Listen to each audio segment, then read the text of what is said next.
before we move on from the UK, just quickly, London Mayor Sadiq Khan says that his ultimate goal is to reverse Brexit and rejoin the European Union. Can I get your thoughts on this? It's the height of absurdity. And it just goes to the heart of this division, the problem in the political class in Britain, where you have Lord Mayors and parts of the major political parties and entire political parties, such as the Liberal Democrats or the Scottish National Party, who are still committed to this idea of the European project. We're coming up on 10 years since the Brexit referendum. At every stage, elites and the political class have thrown up roadblocks to make Brexit more difficult to actually achieve. And the British people, they've just had enough. They want their voice to be respected. They want the agenda for the British people to be put forward by their politicians. And this is really why Nigel Farage and Reform are set to take government at the next election, because they're presenting a vision that is actually respecting what the community and the British people want. Now, US President Donald Trump has hosted Israel's Prime Minister Benjamin Netanyahu for talks on Iran. Donald Trump posted on Truth Social that there was nothing definitive reached other than I insisted that negotiations with Iran will continue. We'll continue to see whether or not a deal can be done. If it can, I let the Prime Minister know that will be a preference. If it cannot, we will just have to wait and see what the outcome will be. Of course, last time Iran decided that they were better off not making a deal, and they were hit with midnight hammer. That did not work out well for them. Hopefully this time they will be more reasonable and responsible.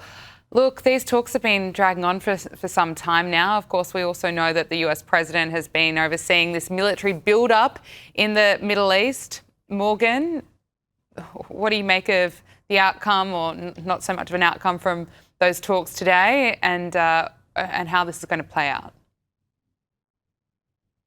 It's so hard to see how this plays out. And one of the big problems is a country like Iran, they're very difficult to deal with. You can't really deal with them in good faith a lot of the time. So how you actually get to an agreement that both sides will respect and is actually beneficial for global security, it's really hard to see how you get to that point. And I feel like this is there's a longer story here about this sort of 4-decade Iranian nightmare that the West has been dealing with ever since Jimmy Carter ushered in the Iranian Revolution.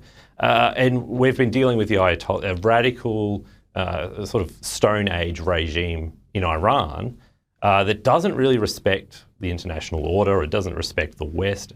It really wants to do things their own way. But they're a very belligerent and hostile entity. So, I want to hear more about what is the actual end game? What are we actually trying to get to? What is the goal when we're dealing with Iran? Is restoring the Shah a part of that conversation? Is there some other plan that we're hoping to get towards?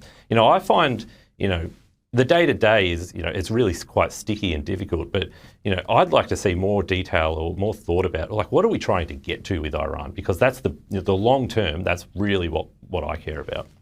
Well, look, we are hearing more about the execution of anti-regime protesters inside Iran. The New York Post is reporting that thugs are executing anti-regime protesters, even murdering wounded demonstrators lying inside hospital beds. We're also seeing, of course, more horrifying footage that's being shared from the brutal crackdown earlier this year.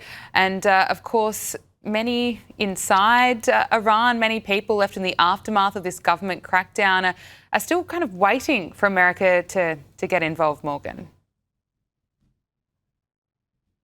Yeah, it's a great point. And it really does speak to the desperation of the Iranian regime, a regime which is stable and confident about its place.